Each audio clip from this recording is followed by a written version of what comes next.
And in today's transmission, I want to clarify, as always, I like to clarify confusing, misunderstood topics on the spiritual journey. That seems to be the reoccurring theme. Let's take something that is often confusing. Let's take something that we often use against ourselves, and let's shine a light of awareness so that we can see it in the most loving, useful way possible. And hopefully unravel any tendency to use it against ourselves. My intention is not only to provide you with the most heart-centered path, but to assist you in no longer using spirituality against yourself.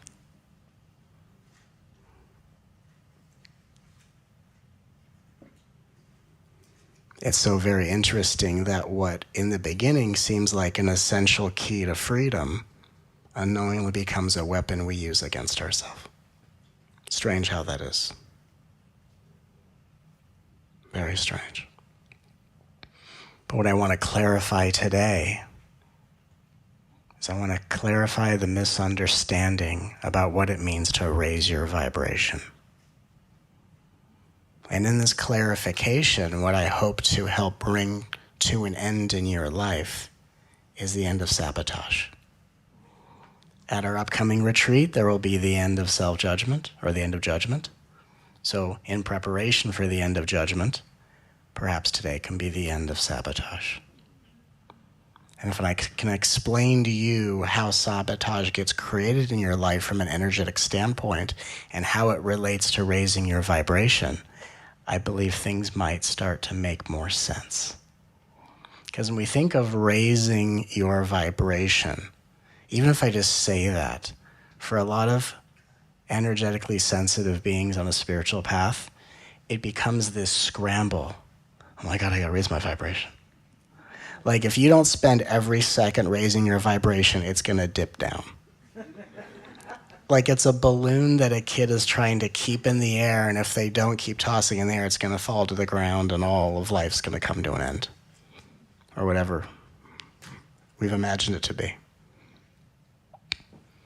Oh my God, I gotta keep my vibration raised. Or if it's not like this intense drive to always raise your vibration, it's almost this weird spiritual form of status. Like some people, it's like, do I look good in this outfit? For some people, it's, is my vibration high? Does my vibration look high when I wear this? It's very funny how that is. Right? For some people, is there something in my teeth? Is my vibration high? Did it dip? Because I wasn't focusing on it for 3 seconds. I think it dipped. Did it dip? Is that why all this is happening? Because it dipped for a second? See, we're joking, but isn't that the insanity that lives in us? And how easy, or really how difficult is it to be a part of life and to interact with human beings if you're so focused on raising your vibration? Like some people in the world, they can't give you their time and attention because they're too busy with their technology and their multitasking. But for spiritual people, it's the same thing with just a more noble packaging. Sorry, I can't interact with you. I'm raising my vibration. And you are lowering it. So now I have to work extra hard to transcend your insane energy. Pardon me while I raise my vibration.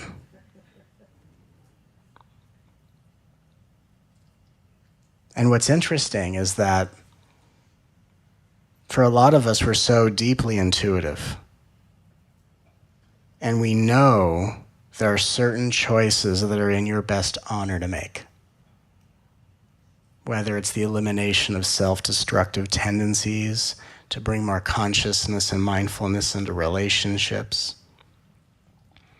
We all on a certain level know what our highest wisdom is trying to tell us. And in a perfect world, we know that there are certain choices that if we had the motivation or the ability, I would take these 5 action steps, I'd apply them to my life, and I would earn the gold star. And then what happens is you wake up each day with the intention to act differently and to be differently. You get put in the situations and you are horrified to watch you not do what you think is so easy to do. And it's a form of sabotage. And you think, why am I sabotaging myself? The interesting thing is we think if I could only just do these empowered choices, then my vibration would be high. But the truth is, until you raise your vibration, you won't be able to access the kind of choices that you already know are in your best interest. So a lot of us are in this very interesting predicament, this energetic stage of purgatory, where you know exactly what you should be doing. You know what's in your highest evolution. You know what needs to be done in your life. But your vibration hasn't been elevated to a frequency where those choices can be accessed. So you wake up each day hoping to be able to do what you know is here to be done. We're not focusing on how to raise our vibration to access those choices effortlessly, and we walk around either bullying or micromanaging ourselves for not being able to do what eventually we all will be doing. And we are in this weird purgatory state I call sabotage. And if I explain to you what it really means to raise your vibration in a very heart-centered way, you'll understand how to get out of the spiral. I mean, does it resonate with you if I say we all by and large know the choices we need to make, and we wake up each day hoping something will click and make it effortless, and it just seems like Groundhog Day? Does that make sense? Like, it's not a mystery of what all of us are here to do. It's not like someone needs to say, you should try this choice. It's obvious. Oh, thanks. Wow. Wow, groundbreaking. Wow, I should be nicer to myself. Really? Didn't realize I was yelling at myself until you pointed that out. Like, we all know what to do, but we're in a very unique stage of spiritual evolution where we know what to do, but we have not addressed the subconscious mind and energetic reason why we're not doing what we know to do. Does that make sense? So if I address it with you today in a very simple and universal way, we can all go, well, that just sounds a lot easier. We can all have a nice laugh and go, wow, I put a lot of pressure on myself for little to no reason. And we can all regroup and try something different. Because for a lot of energetically sensitive beings, they have what's called an inferior ego. An inferior ego is an ego structure that feeds itself on believing it's less than. Classically, the way ego is understood, psychologically or otherwise, is it focuses on an ego character in a superior orientation. A superior ego is one who feeds itself off of thinking they're better than other people. And they feel better about themselves by comparing the judgments of less than qualities they project onto others. So a superior ego is one who says, I feel good about myself by seeing the limitations of others. But energetically sensitive souls are inferior egos, which means the ego structure in an energetically sensitive being feeds itself on believing it's less than other people. And then you wake up each day, your intuition tells you, here's what you should be doing, and you think, oh, if I could only do that, I'd feel so good about myself, I'd be confident, and you don't wind up doing what you want to do, and then you feel bad about yourself, and you torment yourself, or you shame yourself, and you're feeding your ego structure with negative reinforcement. Looking for ways in the spiritual journey to come out of this predicament, and every path and process that you find is just another way to shame you along the way. Sound familiar? So today we end that with a very simple explanation. So the theme or the approach is going to be, you're not able to make empowered choices in your life until your vibration is raised. Now that doesn't mean you should say, oh, I don't have to make those empowered choices. My vibration is clearly not elevated. It's not like an excuse, you know what I mean? Oh, sorry, I'm totally ignoring you. Not being a nice person. Well, lower vibration. What can I say? There's nothing I can do about it.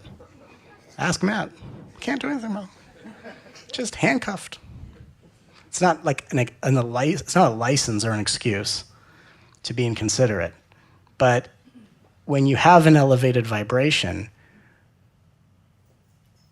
consciousness becomes instinctive versus effortful. So if you find that you're putting forth a lot of effort in your spiritual path, it's because you're trying to access a dimension of choices and behaviors that does not match the vibration you're at. So if you can raise your vibration to a higher frequency, then what used to be effortful and exhausting can be instinctive and natural. And that's what I want for you, is to be able to be more loving with yourself, but I don't need you to make it like this project. This like intense hostage crisis where you're holding yourself hostage, saying, okay, I've got to love myself now. Easy. We got to go about this a little more casual way. Because the more casually you approach your spiritual journey, the more miraculous it becomes. So let's look at raising your vibration in not such a goal-oriented way, but more of an let's come into harmony with life kind of a way. Let's look at the kind of choices that you would make in your life, how you talk to yourself, how you talk to others. How do you respond in tumultuous circumstances? Let's look at all the action steps that in a perfect world you envision yourself being able to make. Let's look at that like an emotional bank account. I'm going to give you a really interesting analogy.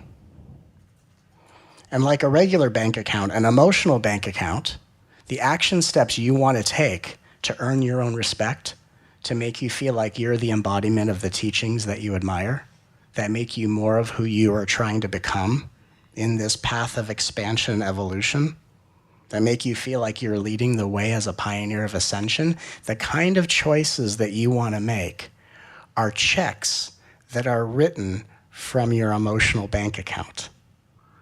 And so your intuition says, here are the choices I'm bound to make. But when you exhaust yourself, berate yourself, and you can't seem to figure out how to make those choices, it's because you're trying to write a check that is more than the amount in your emotional bank account, and so you overdraw the account. Does that make sense?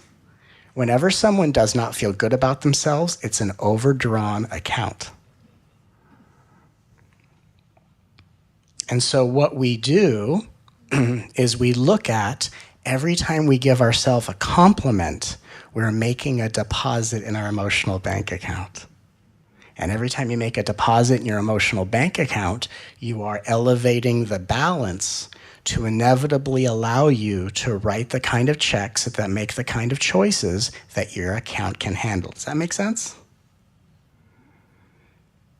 And when you write a check that overdraws your account, the feeling emotionally is feeling bad about yourself.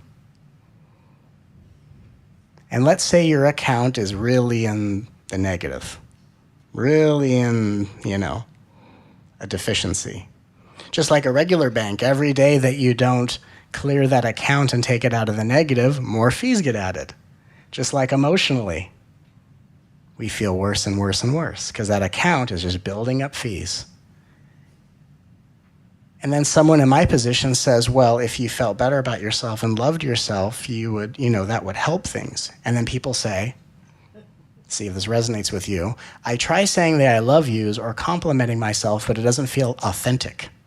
It feels like I'm kind of lying to myself, or feels like I'm kind of pretending. Do you know why that is? Because what happens is every time you deposit a compliment into your emotional bank account, you're taking your balance from negative to less negative. And your subconscious mind is saying, because that has not taken us completely out of the negative, that must not be true. So when you're doing I love yous or something nice towards yourself and it feels inauthentic, it means you're helping to take yourself out of the negative emotional balance, but you still haven't gotten to zero yet. And the metaphor of being zero at your account or just not negative is creating a new 0 point in your subconscious mind. So it's not that this is inauthentic, it's that the subconscious mind basically says to you, yeah, that's nice that deposit has taken you from negative to less negative, but it hasn't taken you completely out of the red zone. So because it hasn't taken you out of the red zone, the subconscious mind goes inauthentic, false. Does that make sense?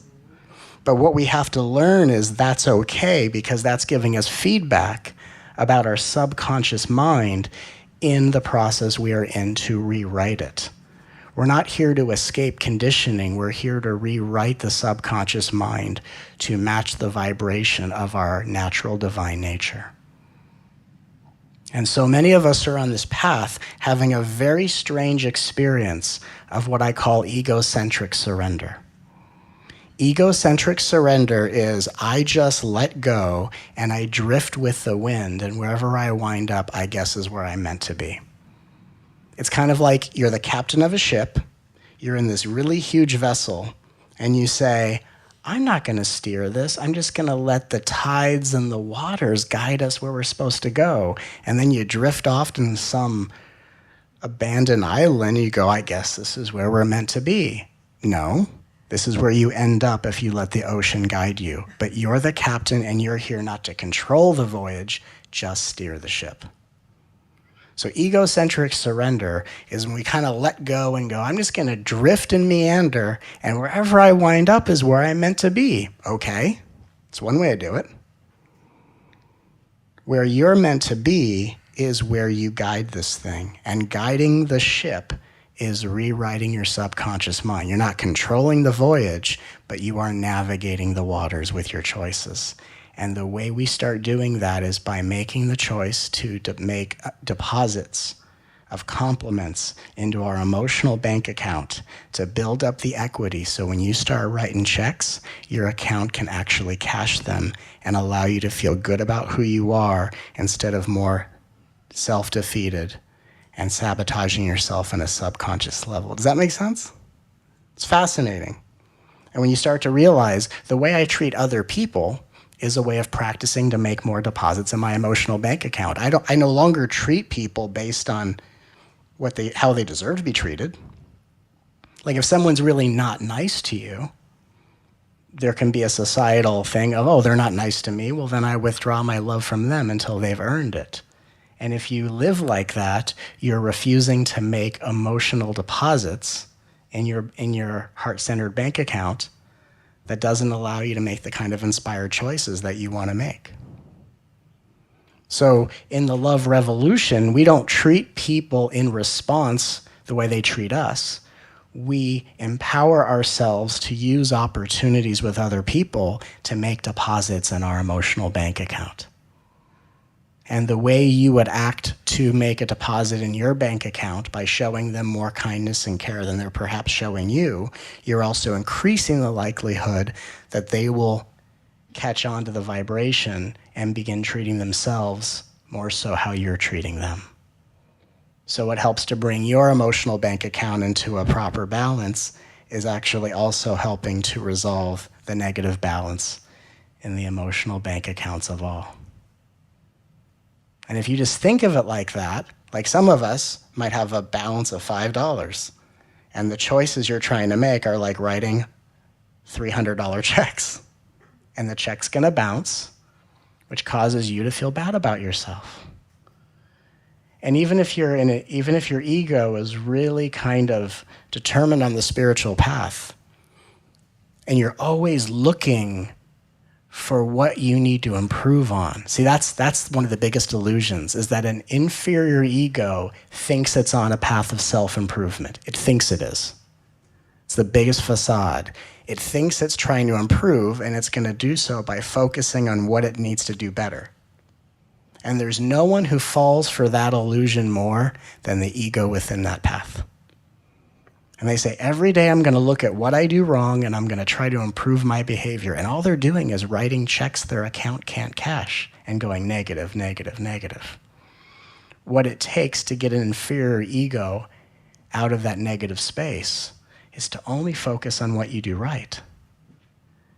And the fear is, if I only focus on what I do right, I might overlook something.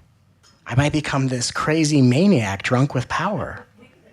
doing all these things that I could be working on ad nauseum, but I'm just going to overlook the things I can see. An ego who feeds itself through inferiority is totally afraid to only focus on what they do right. Like, is afraid of how ridiculously they're going to act and how many people will be hurt if they stop trying to improve themselves. But even though the illusion or the theme is, I'm going to improve myself, what an inferior ego is actually doing is just finding new reasons to be ashamed of themselves. And energetically speaking, if you only focus on what you do right, you will raise your vibration so quickly that all of the actions you used to work on that require more attention and intensity won't match your new vibration and won't even arise in your behavior. So we unconsciously keep our vibrations suppressed to match the world so we have things to work on. Isn't that insane? It's like talking to the universe and saying, God, how come this awakening thing can't be easier? Well, you wanted to work on yourself. You wanted to work on yourself. You seem to do that a lot. We thought you liked it, so we gave you a lot of things to work on.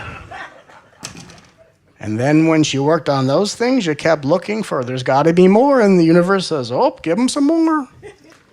I guess this is what they want. Truth is, you don't want to work on yourself. You've been trained to believe working on yourself leads to no longer needing to work on yourself, but those are separate dimensions. Working on yourself leads to working on yourself. Not working on yourself leads to not working on yourself. They do not intersect. They're not the same thing. And if people try to tell you that that one leads to another, insanity. Insanity. It's not true. It's never been true. It will never be true. Only in an infomercial will it be, I worked on myself 24 hours a day for 10 years, and now I'm free. No. No. No. It's more like, I worked on myself 24 hours a day for 10 years, and now I found more ways to hate myself and others. Thanks, spiritual path. Thank you.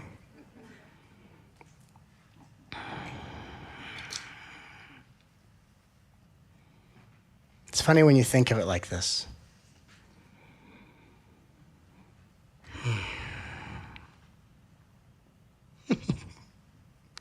So again, think of it this way.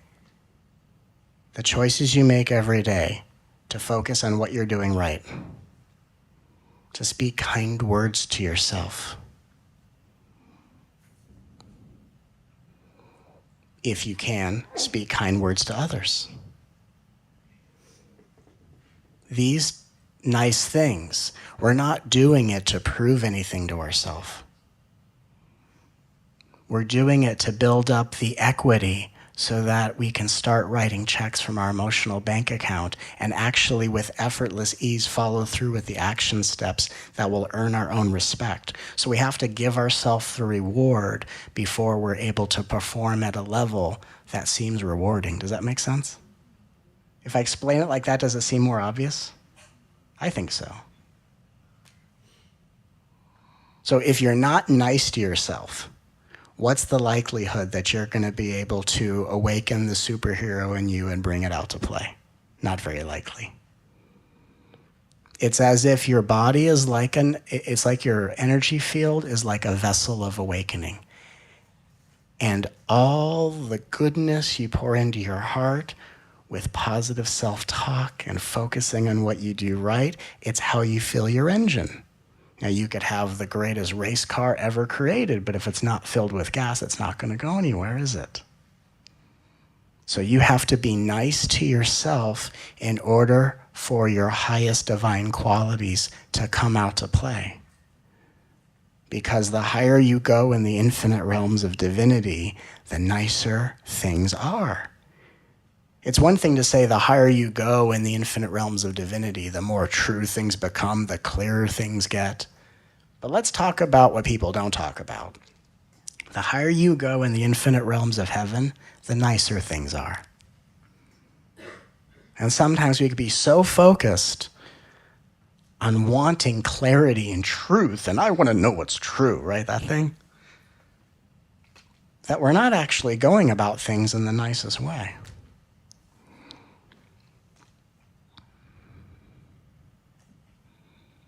And that's more important than anything in the spiritual journey. Are you going about your path in a nice, casual way? Are you nice to other people? Are you nice to yourself? That's more of what I care about. God bless all of us. There are so many beings on this planet who could walk around and talk about the most sophisticated forms of awakening and abiding realization, and who haven't put it all together and realized, hey, you know a lot of spiritual stuff, but you're not that nice of a person. And then they can even justify it and go, oh, but this is just the play. It doesn't really matter. Oh, it totally matters. It totally matters. It totally matters. And not that superstition where, oh, you got to be nice to people because in the next lifetime you don't want to come back as a mosquito and oh my God, I was totally drunk with ego power and I came back as a pile of horse poop. That'll show me. That'll show me. It's not that at all. It's that your spiritual evolution, your level of consciousness, is literally governed by how nice you are. And I don't know if anyone's made that direct of a point, but I will literally go on record and I will tell you straight out the gate that your level of consciousness is determined by how nice of a person you are, because the impersonal realms of awareness are only accessed by how aligned you are in your personal journey. And the sign of an aligned person, even if you know yourself to be on the person, is niceness, goodness, compassion, and love. So even if it's like, I don't care about this human experience, I just want to get to the truth as fast as possible, then be a nice frickin' person. Be a nice frickin' person. Call your mother, what's wrong with you? Eat your vegetables. And every time you stop and say something nice to yourself, hey, you just did a good job. Think of it this way. We all do extraordinarily amazing things every day. Every day we do amazing things. But it's so natural to us, we don't take the time to feel good about it. I often call it the crime of the century. We do great things every day, but it doesn't register. Like you walk into a store and someone's there and you hold the door open for them. You opened the door and did something nice to them. And even if they don't acknowledge it, what if you acknowledge it and just said to yourself, hey, that was really nice of you. That was really nice of you. You're a really great person. And then someone might say, that's not authentic. That doesn't feel right. Why? Because their emotional bank account is in a negative balance. Saying something nice would take them from negative to still something negative, so it doesn't take you out of the negative into the positive. The subconscious mind says that doesn't work. But it always works. It just takes time. And to alleviate any misunderstanding about authenticity, talking to yourself nicely is not inauthentic, and here's how you know. Because most people will say, if I can't talk to myself and go from feeling crappy to feeling blissed out of my mind, right? If I can't go from hell to ayahuasca, right? If I can't do that in 3 seconds, then it's all doomed. That's like how impatient we are. Right? We're a little impatient. So, but here's how you know it's always authentic. I'm not saying, because again, inauthentic or lying to yourself or that fake it till you make it scenario is when you're pretending to feel the way you don't feel. None of us are pretending. I'm not saying pretend to feel happy. No, don't pretend at all. What I'm saying is authenticity is not about trying to pretend, or even if you say the words to yourself and it's like, well, I'm not used to this. I'm not really feeling the power of those words yet. The way you know it's authentic isn't those nice words the way you want to be able to talk to yourself? Put aside if you can talk to yourself. Isn't that the way you want to be talked to by other people? Don't you want people to be nice to you? Don't you in a perfect world want to be nice to yourself? So talking to yourself nicely isn't inauthentic because you're saying, look, I want to talk to people this way. I want them to talk to me this way. The fact that I don't feel the juju in it is because my emotional bank account is crazy in the negative. I've racked up many penalties for my account being negative for so many days. I'm now consciously complimenting myself to take my balance from the negative into the clear. And the fact that it doesn't feel like I can really feel or believe those words is just the process of me rectifying my account balance. It's just actually working with your subconscious mind. Does that make sense? So you can say nice things to yourself and your body goes, I don't feel it, I don't believe it. And you go, of course not. I'm still in the negative, and we just work with it, and every day we find new ways to make complementary deposits into our heart. Right? We make deposits every day. No, we don't want any cash back. We let the account build. We build up the equity, just like you build up your account. And then one day you take yourself shopping, you go, oh my God, I can afford this all of a sudden. Oh my God, I never could afford this before. Just like spiritually, one day you'll walk around going, oh my God, I'm being loving to other people, loving to myself, and I'm not having to hate myself along the way. I'm not bullying myself, I'm actually doing it. So we make deposits. No, we don't want cash back. And we let the account build. By just saying beautiful, loving things to ourselves. Even if you're at a place of saying to yourself, I don't know how to be nice to myself. Just saying something that brutally honest is making a deposit. So even if you can't make a deposit, or if you feel like saying something so nice makes you feel kind of insecure or feels kind of dorky, maybe saying, I love you to yourself just feels too, I don't know, too My Little Pony or something. too, right? For me, saying I love you is a beautiful thing. I mean, for me, I still do the I love you process, not because I'm a person who needs to. I literally, in the privacy of my home, do the I love yous for humanity. I do the I love yous for every soul in every dimension who doesn't know how to do it yet. I privately do these things for the world, not for myself, right? Maybe for you, saying I love you or you're special, maybe that doesn't resonate. Maybe you still have that, right? Your account is such in the emotional negative place that your spiritual insight is now like taken over. I shouldn't have to say I love you to myself, right? I shouldn't have to. This is an outrage. Why should I say such nice things to myself? I should ignore myself and perform like a champion. This is an outrage. Talk to myself. Why should I do such a thing? Right? We're willing to sit on our head in yoga postures. We're willing to meditate for months on end, but saying something nice to yourself is the straw that breaks the camel's back. Are we for real? Are we for real in this spiritual reality? If I suggested something to you ridiculous, difficult, and just exaggerated, there would be a part of the ego that goes, that might just work. But if I say, why don't you be nice to yourself? Why don't you say some nice words to yourself? That's outrageous all of a sudden. That's unreasonable. I don't know about this Matt guy. He wants me to talk nice to myself. I don't know if I trust that guy. What agenda do I have?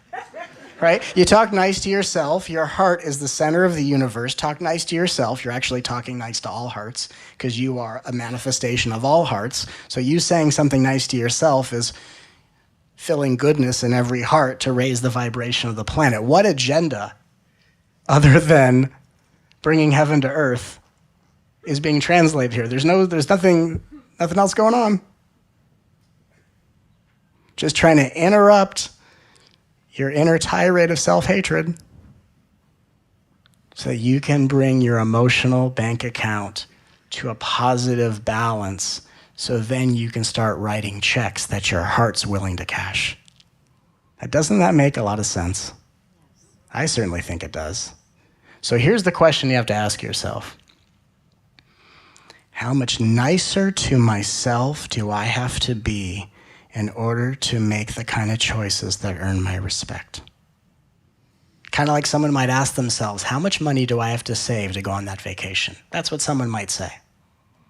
How much nicer do you have to be with yourself to access the secrets of the universe and to make the kind of choices that would earn your respect? Or maybe it's, how much nicer do you have to be to yourself in order to start liking being here? How much nicer do you have to be to yourself to not be completely crippled by the collective unconsciousness and annoyed by everyone? How much nicer do you have to be to yourself to no longer be interested in blame? How much nicer do you have to be to yourself to no longer allow sarcasm and judgment to speak on your behalf? How much nicer do you have to be to yourself in order to be the same person in every interaction and not change your personality and demeanor to fit in with the people you're around?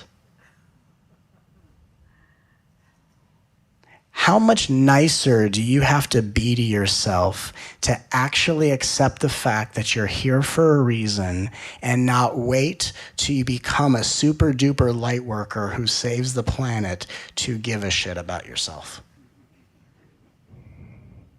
How much nicer do you have to be to yourself in order to not confuse life purpose with an occupation? See what I'm saying?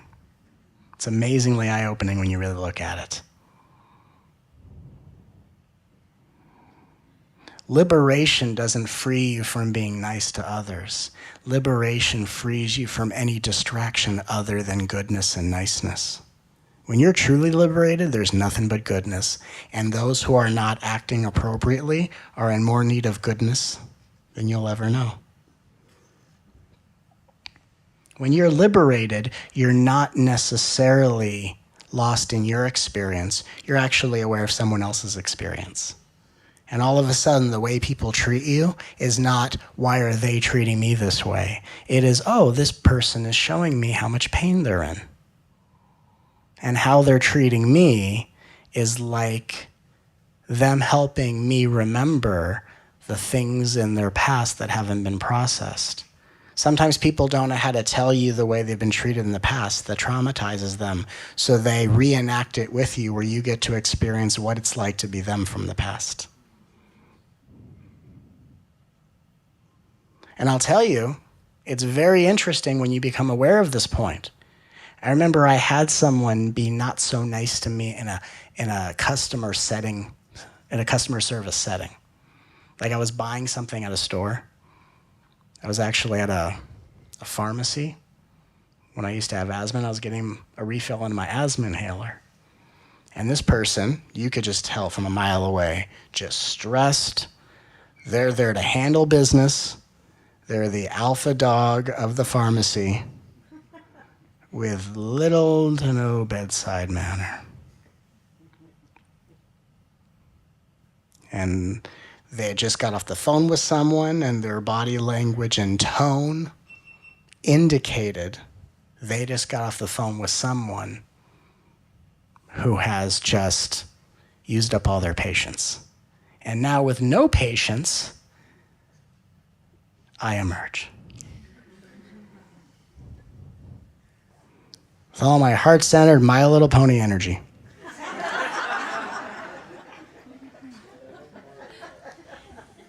And she says to me, how can I help you? right? And I almost like can't even take a breath because I don't want to like make her day any longer. I got to keep in this rhythm. And at the beginning, I'm like a little stifled. I almost don't even know I'm there. I forgot. You know, I don't know I'm here. I don't know. It's like a pop quiz.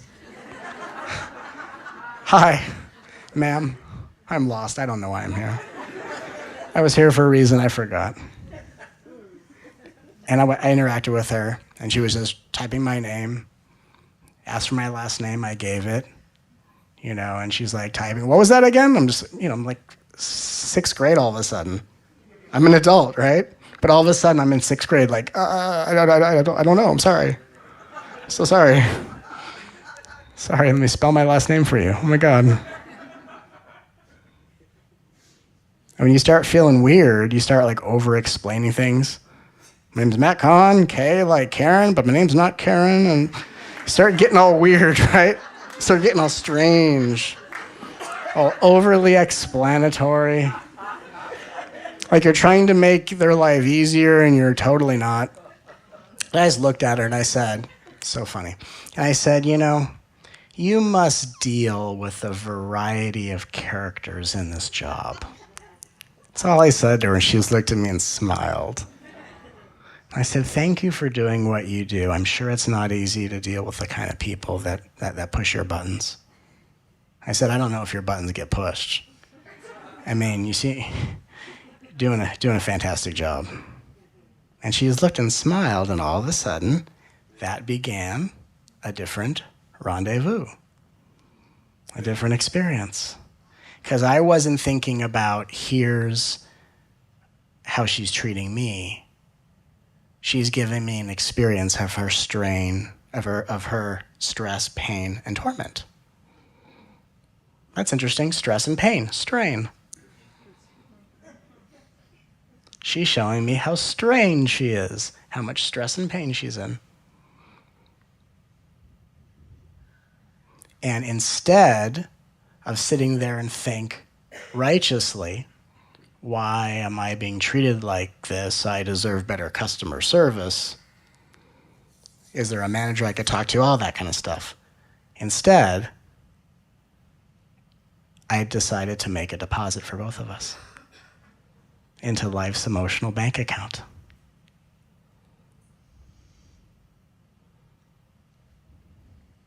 At a certain point, you get to a place where you've made so many deposits in your bank account, your balance is infinity, and you can't get any higher than infinity. And even if you write a check, the bank account is so high, the vibration is so high, it replenishes itself naturally. Kind of like a savings account where you could at a certain point live off of the interest and not even dip into the balance.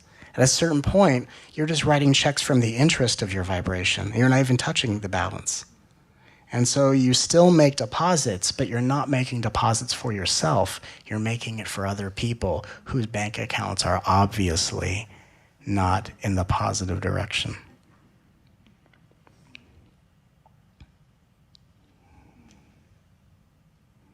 So instead of asking yourself, how conscious are you? Wrong question. Instead of asking yourself, how awake you are? Wrong question. Ask yourself, and even instead of how loving are you willing to be? That's a great question, but the problem is trying to be loving a lot of the times is you trying to prove something to yourself by using other people instead of being nice to yourself. So the real question of love is not how much more loving can I be, but how nice of a person am I willing to become? And the first person in line for you to practice being nice to is you. It's you. Even just by looking in the mirror and saying, hi, I'd like to make a deposit. Don't want any cash back. Just want to give.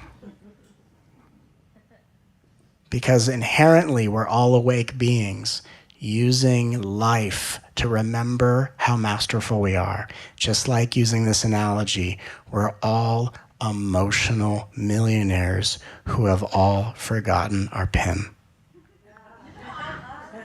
The money's in the bank. You forgot that 4-digit PIN, and there's a child in your heart that says, I remembered those numbers. How nice are you going to be to me before I give them to you? Oh, now the fun begins. The one thing that that little child in your heart has turns out to be everything. And you go, oh, hi, beautiful child. And he goes, oh, hi. Now you want to be nice to me because you know that I have what you want. Are you sure you want to talk to me? You don't want to go improve yourself anymore? Are you sure? You don't want to stand in your head for a couple more days? Really? Are you sure you want to talk to this little child in your heart, Miss Namaste? Rock superstar? Are you sure? Sure? It's not some message board you want to go on and yell at people behind your keyboard? Really? That's when your inner child smiles because it knows. It sits there. It's the consciousness of the whole universe. It is literally the higher self within you, inside you, masquerading as a child, just on the inside smiling, laughing to itself, just waiting for you to go, oh. And it goes, yeah. It's like that.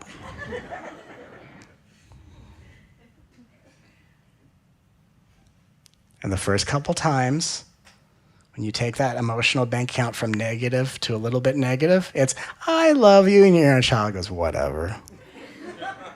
Whatever. I'm nauseated by that. And you do it a few times, you go, it's not working. No, just keep doing it.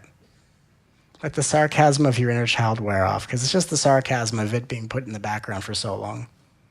And the first minute of you turning towards it, it gets a little disinterested because it goes, oh, now you want to embrace me. Now I get the love because I know your PIN code. Millionaire. Hilarious. So then you have to just kind of level with your inner child and go, look.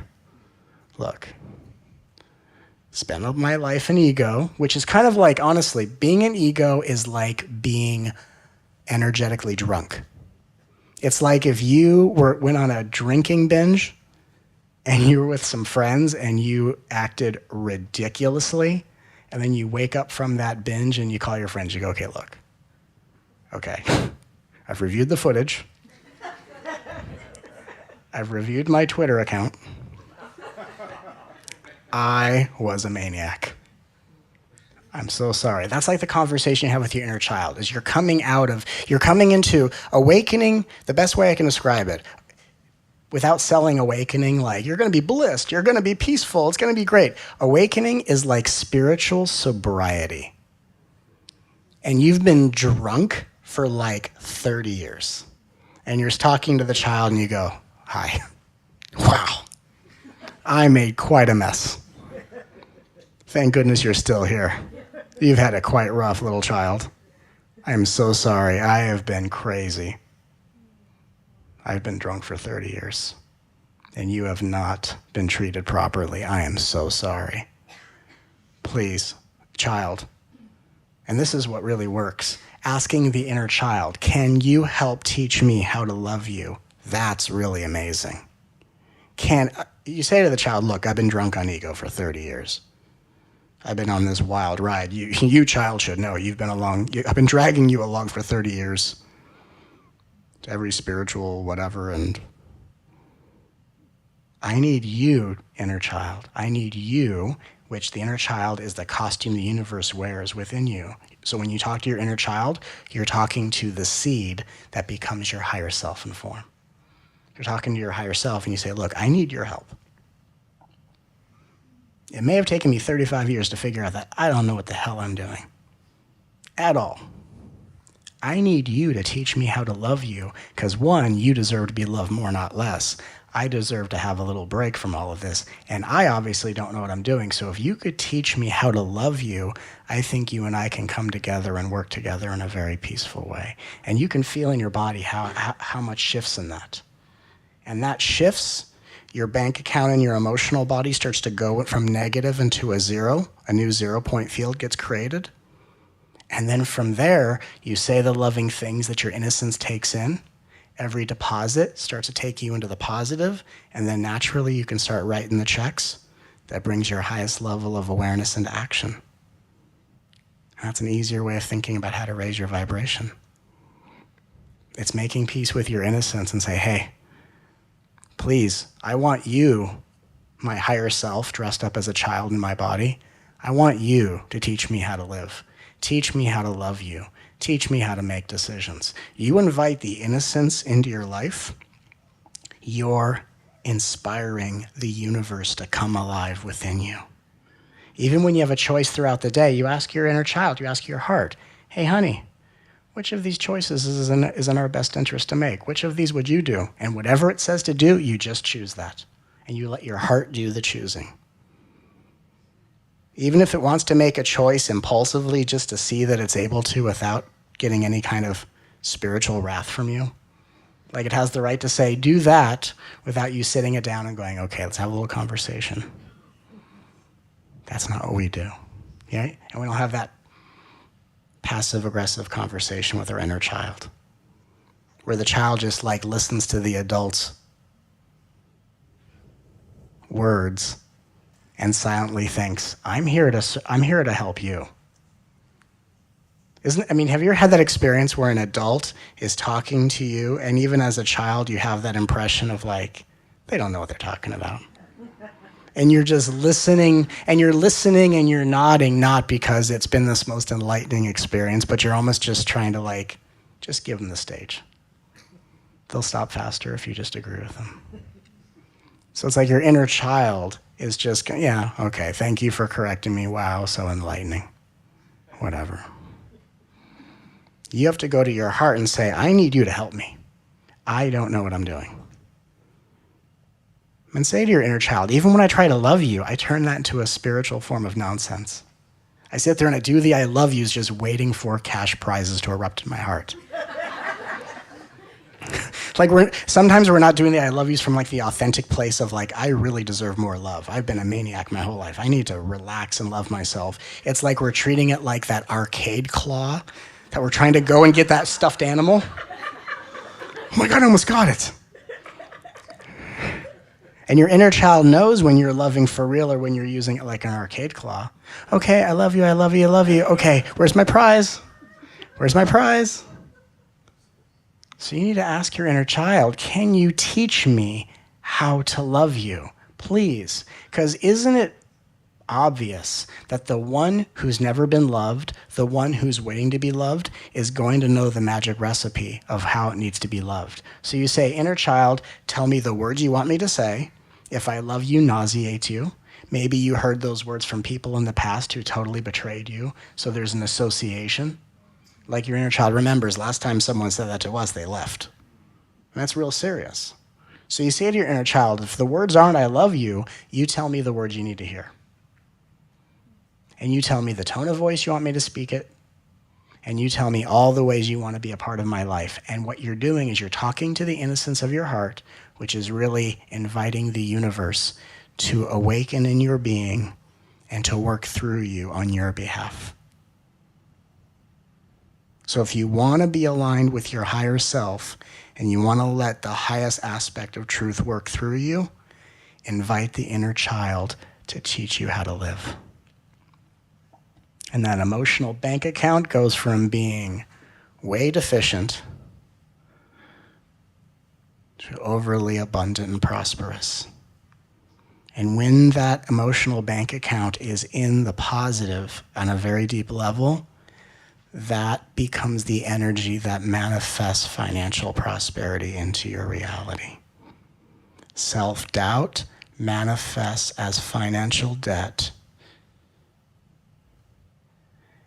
and heart-centered goodness towards yourself manifests over time as financial freedom.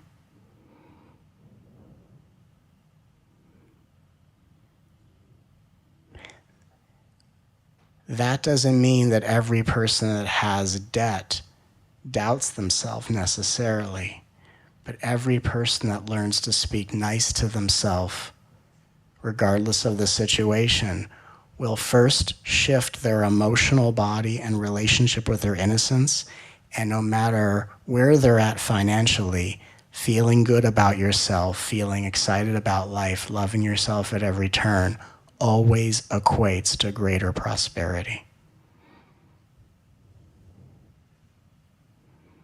So if we want financial freedom, because again, sometimes I hear this in spiritual circles, why should there be money, right? People only say that when they don't have any. It's so much easier to create a reality where everyone has like stacks of paper. We all have it. Here, we all have money, and then we could all just hand it over to each other like a big money laundering scheme. Here's this, you pass it over there, and it's easy. But the process to create abundance in your life, and again, abundance isn't about a number in a bank account. It's just knowing that you have the right and ability and have the resources to do in your life what you please. And the question becomes, how much nicer am I willing to be to myself in order to inspire the universe within me to begin financing my adventures? And some of us have this impression of once I get my finances in order, which maybe for some of us it's once I get my relationship in order, or it's once I get my enlightenment journey in order, or whatever it is. Once I do A, B, and C, then I'm going to feel good about myself. Got to turn that around and see that it's until you feel good about yourself. Enlightenment will seem light years away. Self-realization will be something you chase. You'll either be in the relationship that you hate or constantly in search of the one that you are desiring. Or seeing all the things in your life that if only you had more resources, you'd be able to do it. Now you can blame life all you want for that, or you can say, how much nicer do I have to be to myself? How much peace do I have to make with my inner child to turn this whole thing around? And that's the revolutionary shift that puts you as the captain of your own vessel. And not just saying, well, the ocean will show us where to go. No, the steering wheel will. And you're the captain who mans the steering wheel and doesn't control the voyage, but guides it in the direction of your highest intention. Not only as a gift for yourself, but as a magnificent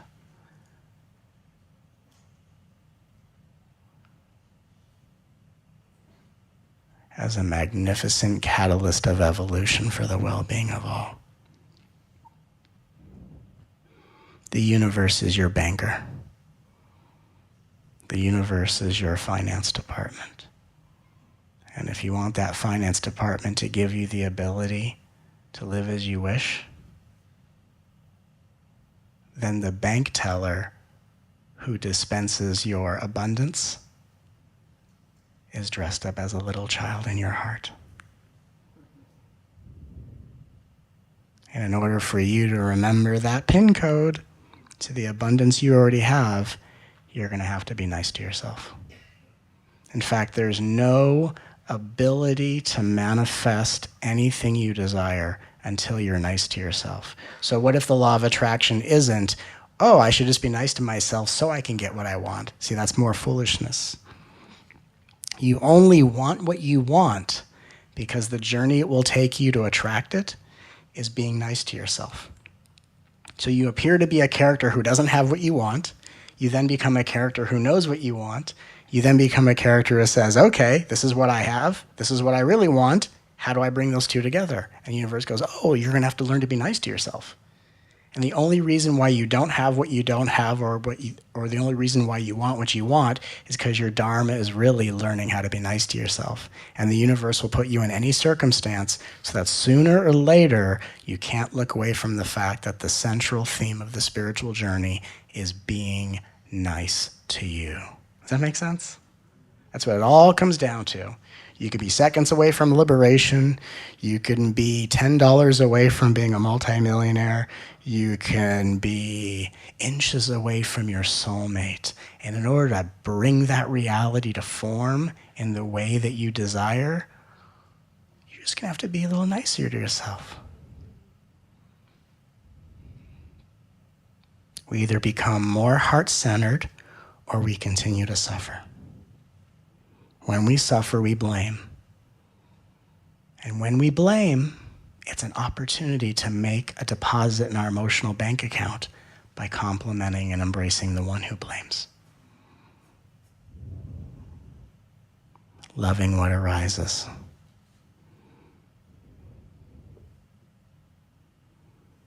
It is the eternal doorway to emotional freedom.